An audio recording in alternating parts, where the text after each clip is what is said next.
প্রাথমিক বিদ্যালয়ে রূপান্তরিত করা সম্ভব ছিল। তো আজকে আপনারা আমার কাছে দাবি করেছেন, আমি আক্তারের কাছে এগুলোর কাগজপত্রগুলো চেয়েছি, কিভাবে একটা প্রাথমিক বিদ্যালয় করা যায়। আমি ইনশাল্লাহ আগামী সপ্তাহ থেকে এই সরকারের বিভিন্ন যে প্রতিষ্ঠান আছে তাদের সাথে আলাপ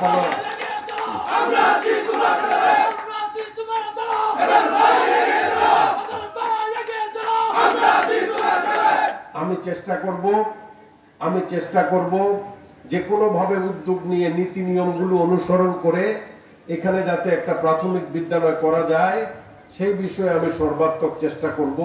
এইটুকু প্রতিশ্রুতি আমি আপনাদেরকে দিতে চাই। আমি প্রতিষ্ঠাতা হলাম কি প্রতিষ্ঠাতা না হলাম সেটা মুখ্য বিষয় নয়। আমি অনেক প্রতিষ্ঠান করেছি, প্রতিষ্ঠাতা হিসাবে নানাজন নানাভাবে নানা রকম বিভ্রান্তি বিভিন্ন প্রতিষ্ঠানে সৃষ্টি করতে চেষ্টা করেছে, কিন্তু শেষ পর্যন্ত কোনো বিভ্রান্তি বা কোনো রকম আমার বিরুদ্ধে প্রচেষ্টা কার্যকরী হয় নাই, তারা করতে পারে নাই।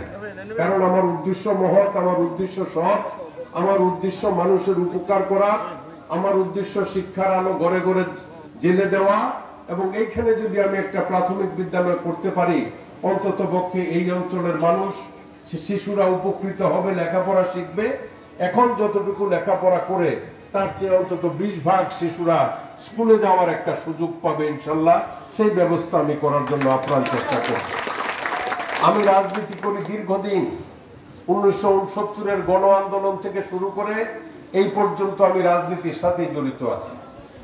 রাজনীতি করতে গিয়ে জেল খেটেছি, জুলুম হয়েছে, বাড়িঘর লুণ্ঠন হয়েছে, কলকারখানা পুড়েছে, বহু অত্যাচার অবিচার মোকাবেলা করেছি। তো সেটা পাকিস্তানের সময়, তৎপরবর্তী সময়ে শেখ মুজিবের বাকশাল প্রবর্তনের পর এবং তারপরে এই যে 1/11-এ এই দেশে আধা সামরিক শাসনের প্রবর্তন, ওই সময় থেকে শুরু করে শেখ হাসিনার এই সম্রাট হিসাবে এই দেশে রাজত্ব করার সুযোগ, এই পুরো সময়টাতে আমি ব্যক্তিগতভাবে এবং আমার নেতা কর্মীরা বিভিন্নভাবে পর্যদস্ত হয়েছে, অপদস্থ হয়েছে, অত্যাচারিত হয়েছে, স্বৈরাচারী কর্মকাণ্ডের শিকার হয়েছে। তারপরেও আমি চান্দিনার জনমানুষের কাছে আমার যে প্রতিশ্রুতি, যে আমি যে কোনো অবস্থায় যে কোনো পর্যায়ে থাকি না কেন, আমার জীবদ্দশায় আমি যদি এই এলাকার মানুষকে ছেড়ে যাই তাহলে জনগণের সাথে আমার বেইমানি হবে। আমি যতদিন বেঁচে আছি চান্দিনার জনমানুষের পাশে থাকবো ইনশাল্লাহ। এইটা আমার বড় প্রতিশ্রুতি। এই প্রতিশ্রুতি রক্ষার জন্যই আজকে এই 74 বছর বয়সেও নানা প্রতিকূলতার ভিতর দিয়ে এই পর্যন্ত এগিয়ে এসেছি। আমি চান্দিনার জনমানুষকে ছেড়ে যাই নাই। আপনারা জানেন স্বৈরাচারী শেখ হাসিনার আমলে নানাভাবে আমি অত্যাচারিত হয়েছি। আমি চিকিৎসার জন্য বিদেশে যেতে দেয় নাই সরকার। তারপরে আমেরিকাতে আমি চিকিৎসাধীন থাকা অবস্থায় আমার বিরুদ্ধে একটা মিথ্যা মামলায় সাজা দিয়েছে। ইনশাল্লাহ আমি দেশে ফিরে ওই সকল কিছু মোকাবেলা করেছি এবং আপনাদের সামনে আজকে আমার কথা বলার একটা সুযোগ হয়েছে। তো আমি অন্য কোনো বিষয়ে অবতারণা করতে চাই না। আমি শুধু বলতে চাই যে আমরা সরকার পরিচালনা করেছি। এই দেশে স্বাধীনতার পর থেকে বহু সরকার এসেছে, কিন্তু কোন সরকারই মূলত দুর্নাম ছাড়া যেতে পারে নাই। তবে আমাদের এই দেশে শেখ হাসিনা সরকারে বসে 2014 সালে 154 জন সংসদ সদস্য বিনা ভোটে নির্বাচিত, 18 নির্বাচন দিনের ভোট রাতে করা এবং 2024-এর নির্বাচন আমি ডামিয়ার স্বামীর নির্বাচন করা, এই জাতীয় কলঙ্কময় রাজনৈতিক অধ্যায় ইতিপূর্বে কোন সরকার আমলে অন্তত বাংলাদেশে সৃষ্টি হয় নাই। শেখ হাসিনার প্রত্যাশা ছিল যে শেখ হাসিনা 2041 সাল পর্যন্ত সরকার চালাবে। আল্লাহ না চাইলে কারো পক্ষে সম্ভব? শেখ হাসিনা কি কোনোদিন ভেবেছে যে তাকে এই দেশ ত্যাগ করে যেতে হবে? তার মন্ত্রী পরিষদ, সংসদ সদস্য, দলীয় নেতা নেত্রী সবাইকে বিদেশে গিয়ে বসবাস করতে হবে? এই দেশে কারো সামনে মুখ দেখাতে পারবে না। এবং যেই কলঙ্কময় অধ্যায় শেখ হাসিনা সৃষ্টি করেছে, এই কলঙ্কময় অধ্যায় থেকে তার পক্ষে পরিত্রাণ পাওয়া সম্ভব নয়। বিগত সরকার যেইভাবে মানুষের উপর অত্যাচার করেছে, যেইভাবে নির্বিচারে গুলি করে হত্যা করেছে, শুধু ছাত্ররা আন্দোলনের সূত্রপাত করেছিল কোটা বিরোধী আন্দোলন দিয়ে, এই কোটা বিরোধী আন্দোলন থেকে বৈষম্য বিরোধী ছাত্র আন্দোলন, এই ছাত্র আন্দোলনের সাথে বাংলাদেশের প্রত্যেকটি গণতন্ত্রমনা রাজনৈতিক সংগঠন এই ছাত্র আন্দোলনকে সমর্থন দিয়েছে, এই ছাত্র আন্দোলনকে মদত জুগিয়েছে, এই ছাত্র আন্দোলনে রাজপথে সংগ্রাম করেছে, আন্দোলন করেছে এবং এটা একটা অভ্যুত্থানে রূপান্তরিত হওয়ার পরে শেষ পর্যন্ত শেখ হাসিনাকে দেশত্যাগ করতে বাধ্য করেছে এই দেশের জনমানুষ, জনগণ, এই দেশের সাধারণ মানুষ, বীর জনতা। প্রিয় ভাইয়েরা আমার, আপনারা যারা আমার সমান বয়সের বা একটু বেশি কম, আপনারা দেখেছেন বিভিন্ন সময় বিভিন্ন সরকার এসেছে। শেখ মুজিবুর রহমান গণতন্ত্রের জন্য লড়াই করতে এই দেশের মানুষকে উদ্বুদ্ধ করেছিলেন, এই দেশের স্বাধীনতার সংগ্রামের জন্য উদ্বুদ্ধ করেছিলেন। কিন্তু তারপরে তিনি পাকিস্তানিদের কাছে আত্মসমর্পণ করলেও এই দেশের দামাল ছেলেরা ভারতে গিয়ে প্রশিক্ষণ নিয়ে বা দেশে প্রশিক্ষণ নিয়ে এই দেশকে স্বাধীন করার জন্য পাকিস্তানিদের বিরুদ্ধে অস্ত্র হাতে লড়াই করেছিল। এই অস্ত্র হাতে লড়াই করে এই দেশকে স্বাধীন করার পর শেখ মুজিবুর রহমান ক্ষমতায় থাকার জন্য এই দেশে একদলীয় শাসন ব্যবস্থা বাকশাল তৈরি করেছিলেন। বাকশাল তৈরি করার পরে উনি জীবিত থাকতে পারেন নাই। এই দেশের বিদ্রোহী সেনাবাহিনীর একটি দল তাকে হত্যা করেছিল। হত্যার পরে শহীদ রাষ্ট্রপতি জিয়াউর রহমান এই দেশে বহুদলীয় গণতন্ত্রের প্রবর্তন করেন এবং এই বহুদলীয় গণতন্ত্রের প্রবর্তনকালে শহীদ রাষ্ট্রপতি জিয়ার নেতৃত্বে আমি এই চান্দিনা উপজেলা তথা বাংলাদেশের বিভিন্ন জায়গায় কাজ করেছি। দেশে গণতন্ত্র প্রতিষ্ঠিত হয়েছে। আমি বাংলাদেশের সর্বকনিষ্ঠ সংসদ সদস্য হিসাবে আপনাদের কাছে এসে ভোট চেয়েছি, আপনারা আমাকে নির্বাচিত করেছেন, প্রতিদ্বন্দ্বিতা হয়েছে। আলী আশরাফ আমার প্রতিদ্বন্দ্বী ছিল, তিনি আজকে ইন্তেকাল করেছেন, আমি বেঁচে আছি। কিন্তু আমি এই বেঁচে থাকার পরে যারা মধ্যবর্তী সময়ে বিভিন্ন সময়ে এই চান্দিনার রাজনীতিতে এসেছেন তারা নানাভাবে আমাকে বিভ্রান্ত করেছেন, আমাকে হত্যার চেষ্টা করেছেন। আমি আমার রেদওয়ান আহমেদ কলেজে একটি অনুষ্ঠানে যাব, আমার উপরে তারা অস্ত্র দিয়ে হামলা করেছে। আমি প্রাণ রক্ষা করার জন্য, নিজে বাঁচার জন্য আমি আমার পিস্তল থেকে গুলি করেছি, 2 জন আহত হয়েছে। কাউকে হত্যার জন্য গুলি করি নাই, কারণ গুলি করা আমার ধর্ম না। আমি 79 সনে এমপি যখন হই তখন থেকেই আমার লাইসেন্স করা পিস্তল, বন্দুক, আর্মস অ্যামুনিশন আমার কাছে আছে, কিন্তু সারা জীবনে কোথাও কারো উপরে গুলি করেছি এর কোনো নজির নাই।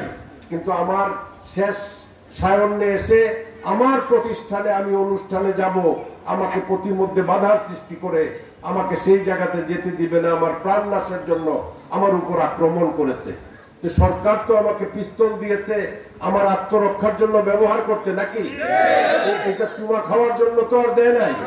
আমার যেখানে এটা ব্যবহার করা প্রয়োজন সেইখানে আমি সেটা ব্যবহার করব। তারপরেও আজকে হারং দিয়ে আসার পথে আমার সামনে যে মোটরসাইকেলের বহর ছিল সেই জায়গাতে কিছু ছেলে প্রতিবন্ধকতা সৃষ্টি করার জন্য চেষ্টা করেছে। আমার নেতা কর্মীরা সেই জায়গাতে ছিলেন, তাদেরকে বুঝিয়েছে যে এইভাবে তোমরা প্রতিবন্ধকতা সৃষ্টি করো না, কারণ প্রতিবন্ধকতা সৃষ্টি করলে একটা সংঘাতের যদি কেউ সৃষ্টি করে এটা আমার পুরা থানায় ছড়িয়ে গেলে একটা বড় রকমের বিশৃঙ্খলা হতে পারে। তো আমি তাদেরকে অনুরোধ করব, যারা তাদেরকে উৎসাহ দিয়েছেন, যারা তাদেরকে এই সমস্ত কাজকর্ম করার জন্য অনুপ্রেরণা জুগিয়েছেন, তারা মদত জুগিয়েছেন, এই জাতীয় কাজকর্ম করবেন না। শান্তিপূর্ণ এলাকা আছে, শান্তিপূর্ণভাবে থাকার ব্যবস্থা করবেন ইনশাআল্লাহ। প্রিয় ভাইয়েরা আমার, শেখ হাসিনার পতনের পরে দেশে কিভাবে সরকার গঠন হবে সেটার আইনগত কোনো বিধান ছিল না। তারপরে উনি যখন রাষ্ট্রপতি, যেখানে রাষ্ট্রপতি আছেন তিনি সুপ্রিম কোর্টের প্রধান বিচারপতিকে বলেছেন যে যেহেতু আমাদের দেশে সরকার পরিবর্তনের পরে কি জাতীয় সরকার হবে আইনগত কোনো বিধান নাই, 106 ধারার আমাদের যে সংবিধান আছে এটার আর্টিকেল 106 106 ধারার বিধান মতে তাদেরকে ক্ষমতা দেওয়া আছে যে কোনো কাজ সম্পাদনের জন্য যদি আইনগত কোনো পন্থা না থাকে তাহলে সুপ্রিম কোর্টের বিচারকরা সম্মিলিতভাবে যেই দিক নির্দেশনা দিবেন সেই দিক নির্দেশনাই এই দেশের আইন হিসাবে পরিচালিত হবে এবং সেটাকে গ্রহণ করে আইন হিসাবে সেই কার্যক্রম সম্পাদন করবে। দেশে একটি অন্তর্বর্তীকালীন সরকার গঠনের মাধ্যমে সরকার পরিচালনার জন্য সুপ্রিম কোর্ট রায় দিয়েছে। তাদেরকে রায় দিয়েছে নির্বাহী ক্ষমতা, এক্সিকিউটিভ পাওয়ার তাদের থাকবে। দেশের কোনো পলিসি তৈরি করা, দেশের কোন রকম বড় সিদ্ধান্ত নেওয়া, এইগুলোর জন্য এখতিয়ার তাদেরকে দেওয়া হয় নাই। কিন্তু ডক্টর ইউনূসের সরকার নানাভাবে এই দেশের মানুষকে বিভ্রান্ত করার জন্য বিভিন্ন রকম পলিসি ডিসিশন দিচ্ছেন। বাংলাদেশের সবচেয়ে বড় সমুদ্র বন্দর চিটাগং সমুদ্র বন্দর, এটাতে আপনার এই কর্ণফুলী নদীতে আমাদের 4টা বড় বড় টার্মিনাল আছে। সেই টার্মিনালগুলোতে আপনার আমাদের দেশীয় শ্রমিকরা কাজ করে এবং দেশীয় শ্রমিকরা সেই জায়গাতে কাজ করে দেশের সকল কর্মকাণ্ড সম্পন্ন করে। কিন্তু বিদেশি একটা চক্রের প্ররোচনায় ডক্টর ইউনূস সাহেব নিউমোরিং কন্টেইনার টার্মিনাল, আমি একজন গার্মেন্টস শিল্পের মালিক এবং আমার প্রতিষ্ঠানের সভাপতি হিসাবে আমি দীর্ঘ সময় নেতৃত্ব দিয়েছি বিজিএমই এর প্রেসিডেন্ট হিসাবে। আমি জানি আমরা যখন প্রথম বাণিজ্য শুরু করি 1-2 বিলিয়ন ডলার এক্সপোর্ট হতো, কিন্তু আজকে 40-45 বিলিয়ন ডলার এক্সপোর্ট হয় এই নিউমোরিং কন্টেইনার টার্মিনাল। 25 বছর আগে যেটা 4 বিলিয়ন ডলার এক্সপোর্ট দিয়ে চালু করেছে, আজকে 40 বিলিয়ন ডলারের উপরে আমাদের দেশীয় শ্রমিকরা সেই জায়গাতে এক্সপোর্ট এবং ইম্পোর্ট করার জন্য অবদান রেখেছে। তো সেই জায়গাতে তিনি আজকে নিউমোরিং কন্টেইনার টার্মিনাল বিদেশিদের কাছে লিজ দেওয়ার জন্য নানাভাবে জাতিকে উদ্বুদ্ধ করতে চেষ্টা করছেন। আমরা আমাদের দলের পক্ষ থেকে এবং বাংলাদেশের সকল রাজনৈতিক সংগঠন এই চক্রান্তকে প্রতিহত করার জন্য সরকারের কাছে দাবি জানিয়েছে তিনি যাতে নিউমোরিং কন্টেইনার টার্মিনাল 1-2 বিদেশিদের হাতে হস্তান্তর করতে না পারে। আমরা বলেছি যেখানে একটা টার্মিনাল প্রস্তুত করা আছে, বিলিয়ন ডলার, হাজার হাজার কোটি দিয়ে টাকা খরচ করে আমরা আমাদের এই টার্মিনাল প্রস্তুত করে রেখেছি, সেই জায়গাতে হ্যান্ডলিং এর জন্য ডিবি আপনার দুবাই প্রজেক্ট, দুবাই প্রকল্প, ডিপি ওয়ার্ল্ড নামে একটা প্রতিষ্ঠানকে দিয়ে দিবেন। সেটার পিছনে কোন কোন বড় দেশ আছে সেই ব্যাপারে আমরা ওয়াকিবহাল আছি, সেটা আপনি করতে পারবেন না। আপনারা শুনেছেন যে করিডোর দেওয়ার ব্যাপারে একটা সরকারি সিদ্ধান্ত ছিল, যদিও আজকে উনি পিছু হটেছেন যে না এইরকম কোন সিদ্ধান্ত হয় নাই, কিন্তু তার পররাষ্ট্র উপদেষ্টা তৌহিদ প্রকাশ্যে টেলিভিশনে বলেছেন যে আমরা এই রোহিঙ্গাদের জন্য করিডোর বা আরাকানিদের জন্য করিডোর দেওয়ার ব্যাপারে, আপনার মানবিক করিডোর দেওয়ার ব্যাপারে নীতিগতভাবে সিদ্ধান্ত নিয়েছি। কিন্তু যখন আমরা সকল রাজনৈতিক দল তার প্রতিবাদ করেছি যে এখানে করিডোর দেওয়ার কোনো প্রয়োজনীয়তা নাই, কারণ আমাদের বার্মার সাথে একটা পলিটিক্যাল রিলেশন আছে, একটা ডিপ্লোম্যাটিক রিলেশন আছে, সেই জায়গাতে যারা বিদ্রোহী আরাকান আর্মি তাদেরকে আমরা করিডোর দিয়ে মানবিক সহায়তা দেওয়ার কোনো প্রয়োজনীয়তা নাই। আজকে আমাদের দেশের মানুষ সকলেই জানে যে ইসরায়েলিরা আমাদের মুসলমানদের উপরে সারা বিশ্বব্যাপী যেইভাবে অত্যাচার চালাচ্ছে, বিশেষ করে গাজার উপরে ধ্বংসলীলা চালিয়েছে, সেই জায়গাতে তাদের বুকানাঙ্গা মানুষকে খাদ্য সরবরাহের জন্য কোনো করিডোর দেওয়ার ব্যাপারে জাতিসংঘের কোনো উদ্যোগ নাই। উদ্যোগ থাকলেও তারা সেটা দিচ্ছে না। তো সেই জায়গাতে আমরা কেন করিডোর দিয়ে আমাদের দেশে একটা প্রক্সি ওয়ারের জন্য দেশকে উৎসাহিত করব, সেটা আমাদের বোধগম্য নয়। তো ইতিমধ্যে অবশ্য সরকার প্রধান এই ব্যাপারে তার লোকজনের মাধ্যমে কথা বলেছেন এবং প্রতিশ্রুতি দিয়েছেন যে এই করিডোর প্রদান করা হবে না। তো এই যে জিনিসগুলো, এইগুলো তাদের করার দায়িত্ব নয়। তাদের দায়িত্ব হলো স্বৈরাচারী শেখ হাসিনা যেইভাবে আমাদের দেশের দামাল ছেলেদেরকে হত্যা করেছে, সেই হত্যার বিচার করা, সেই স্বৈরাচারের বিচার করা, সেই গণহত্যার বিচার করা, সেই মানবতা বিরোধী অপরাধের বিচার করা। 1973 সনে আমাদের দেশে এই মানবতা বিরোধী অপরাধের জন্য ট্রাইব্যুনাল গঠন করা হয়েছে। তারপরে 2009 সনের পর থেকে এই মানবতা বিরোধী অপরাধের জন্য অনেকে সাজা প্রদান করা হয়েছে। যেই জায়গাতে এই ট্রাইব্যুনাল বিদ্যমান আছে, আজকে 10 মাস গেল উনি কোনো কাজকর্ম শুরু করতে পারেন নাই। মাত্র বোধহয় গত রবিবারের আগের রবিবারে শেখ হাসিনার বিরুদ্ধে একটা অভিযোগ স্থাপন করে তার বিরুদ্ধে বিচার ব্যবস্থা চালু করেছেন। ইতিমধ্যে অনেক বিচার সম্পন্ন করার মতো ব্যবস্থা ট্রাইব্যুনাল গঠনের পরে ট্রাইব্যুনাল যেখানে গঠিত আছে সেটা তিনি করতে পারতেন, কিন্তু সেটা তিনি করেন নাই। তিনি হয়তো তার ক্ষমতায় থাকার জন্য একটু বিলম্ব করতে চাচ্ছেন। বিলম্ব করে লাভ নাই। আমরা ডিসেম্বর মাসে সকল রাজনৈতিক দল এই দেশের নির্বাচন চেয়েছি। আপনার সময়সীমা না থাকলেও আপনি সারা জীবন অন্তর্বর্তীকালীন সরকারের প্রধান হিসেবে ক্ষমতায় বসে থাকার জন্য আদালত আপনাকে নির্দেশ দেয় নাই, বা এই দেশের সকল রাজনৈতিক সংগঠন মিলে যেখানে আপনাকে একজন ভালো নোবেল লরিয়েট হিসাবে, একজন সুখ্যাত বিখ্যাত ব্যক্তি হিসাবে ক্ষমতায় অধিষ্ঠিত করেছেন, আজকে যদি বিনা কারণে আপনার সময়কে প্রলম্বিত করেন, এই জাতি আপনাকে ক্ষমা করবে না। বিচার ব্যবস্থার কাজ শুরু করেছেন, আর আপনি সংস্কারের কথা বলেছেন। বিচার, সংস্কার এবং নির্বাচন সংস্কারের জন্য সমস্ত রাজনৈতিক দল যেই মতামত দিয়েছে, এখানে 141টি সংস্কার ইতিমধ্যেই প্রজ্ঞাপনের মাধ্যমে বা বিজ্ঞপ্তির মাধ্যমে, অধ্যাদেশের মাধ্যমে আপনি ঘোষণা করতে পারতেন, কিন্তু একটিও আপনি করেন নাই। এই বিলম্বের কারণ আমরা রাজনীতিবিদরা উপলব্ধি করতে পারি না। এই বিলম্ব না করে যত তাড়াতাড়ি সম্ভব যেই সমস্ত সংস্কারগুলোর ব্যাপারে আমরা ঐক্যমতে পৌঁছেছি, সেই সংস্কারগুলো আপনি করে দিবেন এবং অনতি বিলম্বে ডিসেম্বরের মধ্যে নির্বাচন করে আপনি বিদায় নিবেন, সসম্মানে বিদায় নিবেন, সেইটুকু প্রত্যাশা এবং আশা আমরা করি। আজকে বিএনপির ভাইস চেয়ারম্যান, ভারপ্রাপ্ত সভাপতি তারেক রহমানের সাথে তার মিটিং, প্রধান উপদেষ্টার লন্ডনে বৈঠক হয়েছে। আমরা তার রেজাল্ট জানি না, হয়তো একটু পরেই সেই রেজাল্ট জানবো।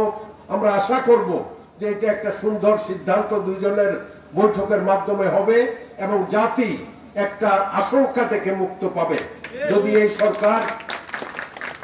যদি এই সরকার নিজেদের ক্ষমতাকাল বাড়াতে চান, তাহলে দেশে আরেকটা আন্দোলন হবে, খুন খারাপই হবে। এখন পর্যন্ত বাংলাদেশের কোন অবস্থার তিনি পরিবর্তন করতে পারেন নাই। পুলিশ বাহিনীকে এখন পর্যন্ত নিয়ন্ত্রণে এনে কার্যকর ব্যবস্থা গ্রহণ করার জন্য উৎসাহিত করতে পারেন নাই। যারা ওই সরকারের আমলে ছিল তাদের মাধ্যমেই তিনি পরিচালিত হচ্ছেন, তাদের বিরুদ্ধেও কোনো ব্যবস্থা গ্রহণ করতে পারেন নাই। মূলত সরকার এই 10 মাসে কোন রকম কার্যকর ভূমিকা পালন করতে পারে নাই। যারা শেখ হাসিনাকে পরিচালিত করেছে তারাই আজকে বিভিন্ন জায়গায় বসে তাকে পরিচালিত করছে। প্রিয় ভাইয়েরা আমার, সরকারি কর্মকর্তারা যারা সচিব হিসেবে দায়িত্ব পালন করেছে, যারা কমিশনার, জেলা প্রশাসক, ইউনো বা এসপিডিসি হিসেবে দায়িত্ব পালন করেছে, তারাই এখনো বিভিন্ন ভাবে এদের বন্ধু বান্ধবরাই দেশ পরিচালনা করছে। তো সরকারের অতটুকু ক্ষমতা বা সরকারের এতটুকু অগ্রণী ভূমিকা নেওয়ার কোন রকম উদ্যোগ আমরা লক্ষ্য করি নাই। সুতরাং এই সমস্ত ঘষামাজা বাদ দিয়ে আপনি ক্ষমতা হস্তান্তর করেন নির্বাচিত প্রতিনিধিদের কাছে। তারপরে সংস্কারের আরেকটি বিষয় হলো সাংবিধানিক সংস্কার। এই সংবিধান পরিবর্তন করা কোন অধ্যাদেশের মাধ্যমে সম্ভব নয়। এই সংবিধান পরিবর্তন করতে হলে জাতীয় সংসদ সদস্যদের প্রয়োজন হবে। এই জাতীয় সংসদ নির্বাচন ছাড়া এই সংস্কার করা সম্ভব নয়। তো আপনার বিচার, সংস্কার এবং নির্বাচনের বিষয়ে আমি আপনাদেরকে বললাম। আরেকটা বিষয় আমি প্রত্যেক জায়গাতে বলে থাকি, আমার অনেক বোনরা দীর্ঘক্ষণ বসে বোধহয় গরমে খুব অতিষ্ঠ হয়ে গেছেন। আমি আমার বক্তব্য আর অল্প সময়ের মধ্যে শেষ করব, মাগরিবের নামাজের সময় আজান পড়ে যাবে। প্রিয় ভাইয়েরা আমার, আপনারা জানেন যে বাংলাদেশের প্রায় আধা মানুষ আওয়ামী লীগের সাথে বিভিন্নভাবে সম্পৃক্ত ছিল। আজকে বিএনপি সহ বাংলাদেশের অনেক রাজনৈতিক দল ইতিমধ্যে ঘোষণা দিয়েছে, কারণ আওয়ামী লীগকে রাজনৈতিক কর্মকাণ্ড থেকে বিরত থাকার জন্য সরকার নির্দেশ দিয়েছে। তাদের কোনো রাজনৈতিক কর্মকাণ্ড চলবে না, তাদেরকে রাজনৈতিক কর্মকাণ্ড করার ব্যাপারে নিষিদ্ধ ঘোষণা করেছে। আমরা আমাদের দলের পক্ষ থেকে বিভিন্ন সভা সমিতিতে বলেছি, যাদের বিরুদ্ধে বড় রকমের অভিযোগ আছে, যারা স্বৈরাচার সরকারের আমলে বিভিন্ন অঞ্চলে অত্যাচার, অবিচার, স্বৈরাচারী কর্মকাণ্ড চালিয়েছে, এই জাতীয় লোক ছাড়া যারা মানুষের কাছে গ্রহণযোগ্য, সমাজের কাছে গ্রহণযোগ্য আওয়ামী লীগের লোকজন, তাদেরকে আমরা দলের সদস্য করার ব্যাপারে কোন রকম আপত্তি নাই, ভালো মানুষ যদি থেকে থাকে। আর যারা খারাপ স্বৈরাচারের দূষর ছিল, এই জাতীয় লোককে আমরা দলের সদস্য পদ দেব না। ইতিমধ্যে আমরা আমাদের দলের পক্ষ থেকে চান্দিনা উপজেলা সহ বাংলাদেশের সকল জায়গায় সদস্য সংগ্রহ শুরু করেছি। বিভিন্ন ইউনিয়নে আপনার ওয়ার্ডগুলোতে প্রতিটি ওয়ার্ডে আমরা 100 করে সদস্য করার জন্য বই পুস্তক দিয়েছিলাম, কিন্তু সকল জায়গা থেকে আমাদের কাছে অনুরোধ আসছে যে আরো অন্তত 100 করে সেই সমস্ত জায়গাগুলোতে বই দিতে, কারণ এই 100 সদস্য নাকি এক বেলা বসলেই সবাই সদস্যপদ গ্রহণ করে। তো আমি অত্যন্ত উৎসাহিত, অত্যন্ত আনন্দিত যে আমার দলের সদস্য হওয়ার জন্য এইভাবে চান্দিনা উপজেলার বিভিন্ন ইউনিয়নের ওয়ার্ড এবং গ্রামের নেতৃবৃন্দরা দলে যোগদান করার জন্য উৎসাহ প্রকাশ করছেন। ইনশাল্লাহ আগামী রবিবারের মধ্যে আমার প্রত্যেকটা ইউনিয়নের ওয়ার্ডগুলোতে আরো 100-200 যেখানে যা প্রয়োজন বই আমরা সরবরাহ করব ইনশাল্লাহ। এবং আমরা আশা করি আগামী 1 মাসের মধ্যে আমাদের এই ওয়ার্ড কমিটিগুলো সমাপ্ত হওয়ার পরে আমি ব্যক্তিগতভাবে প্রত্যেকটা ইউনিয়নে এইভাবে প্যান্ডেল করে নেতা কর্মীদের সমন্বয়ে তাদের মাধ্যমে গণতান্ত্রিক পদ্ধতিতে ইউনিয়ন কমিটিগুলো আপনাদের সকলকে উপহার দেব ইনশাআল্লাহ। আমরা যে সদস্য সংগ্রহ শুরু করেছি এবং ইউনিয়ন ওয়ার্ড কমিটিগুলো যদি পূর্ণাঙ্গভাবে আমরা সমাপ্ত করতে পারি, তাহলে সারা চান্দিনা উপজেলার বিভিন্ন জায়গাতে আমাদের দলীয় নেতা কর্মীদের যে হই হই রব শুরু হবে, সেইখানে ইনশাল্লাহ আগামী নির্বাচনে যে কোনো পর্যায়ে আমাদেরকে যে কোনো নির্বাচনে মোকাবেলা করতে অন্য কোন রাজনৈতিক সংগঠন ইনশাল্লাহ এগিয়ে আসতে পারবে না, আমাদেরকে পরাজিত করতে পারবে না। প্রিয় ভাইয়েরা আমার, আজকে দেশ এক সংকটাপন্ন অবস্থায় আছে। নানা রকম আন্তর্জাতিক চক্রান্ত, নানা রকম আন্তর্জাতিক ষড়যন্ত্র এবং ভূরাজনৈতিক যে পরিস্থিতি, সেই পরিস্থিতিতে আমরা নানাভাবে এই চক্রান্তের শিকার যাতে না হই, সেই জন্য সরকারকে আমরা অনুরোধ করেছি। আমরা আশা করব এই সরকার অন্তত এই ভূরাজনৈতিক চক্রে বাংলাদেশকে ভূপান নিপতিত করে কোনোভাবেই আমাদেরকে ক্ষতিগ্রস্ত করবেন না। প্রিয় ভাইয়েরা আমার, চান্দিনার মানুষ অত্যন্ত শান্তিপ্রিয়। আমরা বিভিন্ন জায়গাতে, আমি এবং আলী আশরাফ একে অপরের প্রতিদ্বন্দ্বী হিসাবে এই উপজেলায় দীর্ঘদিন রাজনীতি করেছি, কিন্তু কোনোভাবেই আমরা কোন রকম সংঘাতে জড়াই নাই। রাজনৈতিক প্রতিদ্বন্দ্বিতা থাকতে পারে, কিন্তু আমরা কোনো হিংসায় জড়াই নাই। কেউ কারো উপরে কোন রকম ধ্বংসাত্মক বা হিংসাত্মক কর্মকাণ্ডে লিপ্ত হই নাই। কিন্তু প্রাণগোপাল অল্প সময়ের মধ্যে আমাদের চান্দিনা উপজেলার বিভিন্ন জায়গাতে চক্রান্ত করে যেইভাবে আমাদের বিভিন্ন নেতা কর্মীদেরকে নানাভাবে খারাপ দিকে ঠেলে দিয়ে গেছে, আমি তাদের কাছে, সকলের কাছে আহ্বান জানাবো, গণতান্ত্রিক ভাবে বসবাস করার সকল রকম অধিকার এই দেশের বা এই এলাকার সকল মানুষের আছে।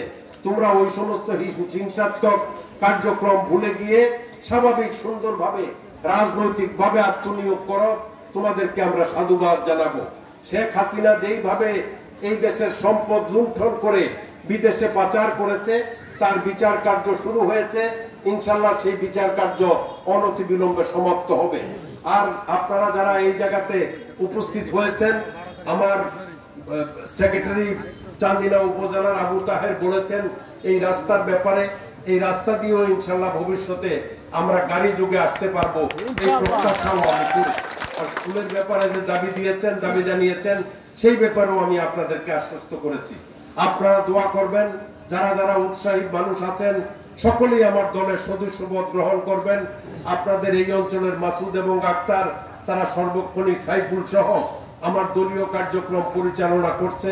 তারপরে অন্যান্য জায়গাতে রিপন, কামরুল সহ যারা আমার জন্য অক্লান্ত পরিশ্রম করে যাচ্ছে, তাদেরকে আপনারা উৎসাহিত করবেন। তাদের ডাকে সাড়া দিয়ে সকলেই আমাদের দলে, আমাদের এই থানার এই ইউনিয়নের আগে আপনাদের চেয়ারম্যান আবু তাহের সহ যারা কার্যক্রম পরিচালনা করছে, তাদেরকে সহযোগিতা করবেন, এইটুকু আহ্বান জানিয়ে সবাইকে এই এলাকার সুন্দর ভালোভাবে চলার উৎসাহ দিয়ে আমি আমার বক্তব্য শেষ করছি।